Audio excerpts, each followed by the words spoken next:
Olá pessoal! No vídeo de hoje a gente vai falar um pouquinho sobre uma das complicações microvasculares que é bastante presente entre as pessoas que têm diabetes, que é a retinopatia diabética. Mas antes, se inscreve no nosso canal para você ser notificado a cada nova postagem da gente. Vamos lá?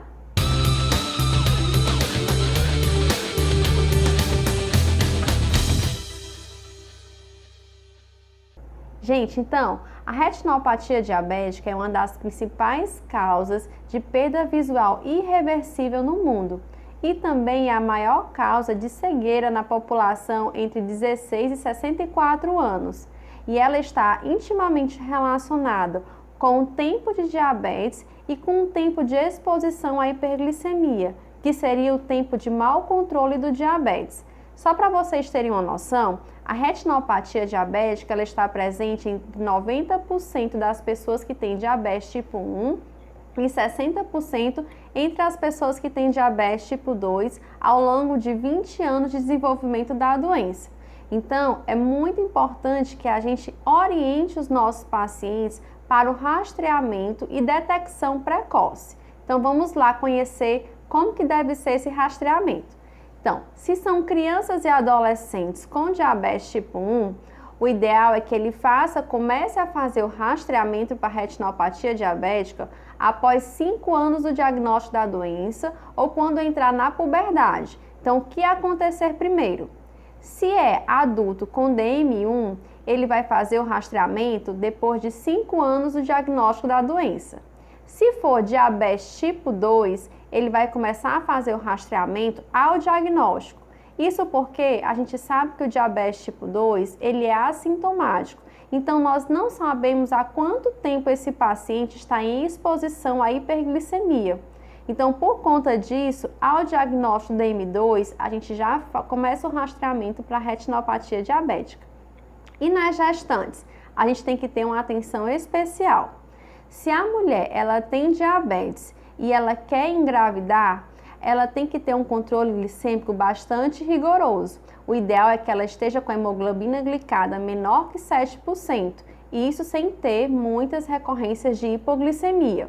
E se ela tem retinopatia diabética e deseja engravidar, ela primeiro tem que tratar a retinopatia diabética para depois engravidar, e também tem que estar ciente que na gestação pode ter o agravamento dessa condição. Uma outra situação que é importante a gente lembrar é que se a mulher desenvolveu diabetes na gestação, que é o diabetes mellitus gestacional, ela não precisa fazer o mapeamento de retina. Isso porque ela descobriu na gestação o diagnóstico de diabetes. E aí, mas aquela mulher que tem diabetes e engravidou, ela precisa de um acompanhamento oftalmológico de perto, então trimestral ou até menos o intervalo, a depender da necessidade. E um outro ponto importante é que essa mulher ela tem que ser acompanhada de perto também, com mais frequência no primeiro ano após o parto.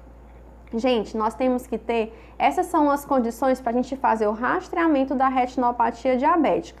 E um outro ponto que eu quero levantar com vocês é justamente os fatores que são precipitantes para o desenvolvimento da retinopatia. Eu já falei para vocês que o tempo de diabetes e o mau controle glicêmico, que também tem a influência da variabilidade glicêmica, têm associações fortes com o desenvolvimento da retinopatia, tanto com a prevalência como também a gravidade. Outro ponto também importante é a história familiar de diabetes, independente do tipo de diabetes, também tem forte associação com a gravidade da retinopatia. Algumas outras situações podem aumentar o risco de desenvolvimento da retinopatia, que é o caso de dislipidemia, hipertensão arterial sistêmica, a própria gravidez. Então, são situações que podem precipitar o surgimento da retinopatia. Alguns medicamentos, a nefropatia diabética também são outras condições que a gente tem que levar em consideração. Por exemplo, alguns medicamentos podem sim induzir o surgimento da retinopatia, como a pioglitazona, que está relacionado com maior risco de edema macular diabético. E a nefropatia diabética é porque a gente tem que investigar Se o paciente tem retinopatia, a gente tem que investigar o surgimento de outras complicações microvasculares, visto que ele está com um mau controle glicêmico para o desenvolvimento dessa condição. E se ele tem nefropatia diabética, a gente tem que investigar também o surgimento de retinopatia, justamente por conta também do mau controle, porque está relacionado com o tempo de doença e o mau controle.